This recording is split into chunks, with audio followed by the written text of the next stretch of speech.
Nissan Navara. So push start installation with remote start. Version 2 itong kinabit natin, may kasama ng mobile application to, and this client is from Bulacan na naman. So thank you so much po sa mga taga Bulacan na lagi dumadayo dito sa aming shop. Maraming salamat po.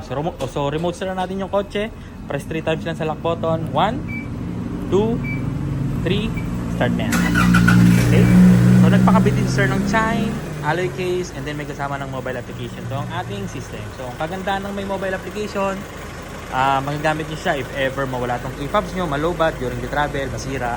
So pwede nyo siyang magamit as your remote. So, pwede rin kayo mag-start doon, pwede kayo mag-lock-unlock. And if ever mawala yung phone nyo, masira din, then bili kayo ng bagong phone or kuha kayo ng bagong yung device, reinstall nyo lang yung app natin, then ilagin nyo yung account na ibibigay namin sa inyo. Okay? Pag lumapit kayo dyan, mag-automatic unlock na rin yung kotse, papasok na lang kayo dyan para i-drive siya. Wala na kayong gagawin sa loob. Okay? Papaandarin nyo na lang siya. Okay, then pakita ko yung push start button na kinabit natin. Hinaan muna natin yung sounds. Head unit available din sa atin. Okay, so ito yung push start button na kinabit natin. Diyan natin nilagay sa abang. Okay, then yung dati yung susian yun, nakatakip na po.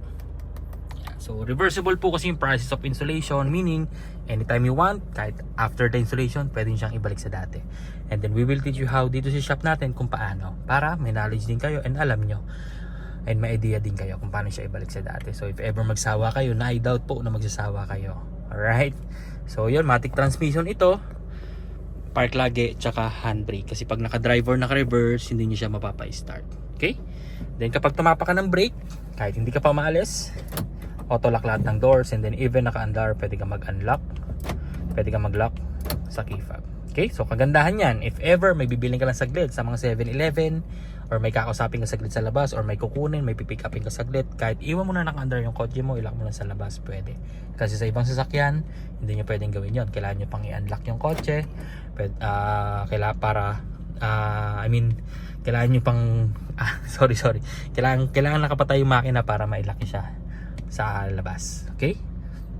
So yun lang naman guys. So again, malalak-unlock nyo siya even naka-under yung kotse nyo. Okay? Pero yung button dito, magagamit nyo pa naman yan. Pero syempre, pag nasa labas ka, hindi mo napipindot yan. Okay? Para pagbalik mo, malamig pa rin sa kotse mo. Pero syempre, pag matagal, patay mo na lang kasi sayang gas. Alright? So, yun. Pag gusto nyo patayin, apakan nyo yung brakes ng pindot. Patay na yan. Then, automatic unlock lahat ng doors. And then, yan yung kulay ng button natin kapag nakapatay siya. Kulay black. Okay? Without stepping sa brake, unang pindot, accessories. Gagana na yung mga accessories nyo. Head unit, chargers, dashcam. Pangalawang pindot, bubukas yung cluster. Pwede nyo lang itaas or ibaba yung bintana nyo nang hindi naka-start yung kotse. Okay? Then pangatlo, patay. So, typical push start button. Pag gustong start, apak sa brakes ng pindot, start na rin yan. So, napaka-basic gamitin. Okay? So, 2 years warranty. Guaranteed clean wirings with free back to zero fumigation after the installation. So, sa mga nagtatanong, ano ba yung back to zero fumigation? Yun po yung usok after the car wash, yung nilalagay nila para matanggal yung mga bacteria sa loob ng kotse. Alright, free yon. And then may free mobile application na to. And then naka-promo tayo this summer. So limited stocks na lang tayo at medyo marami na rin nag-avail ng ating promo. So maraming salamat. Again, thank you po sa mga palaging dumadayo dito sa aming munting shop. Maraming salamat. Bye!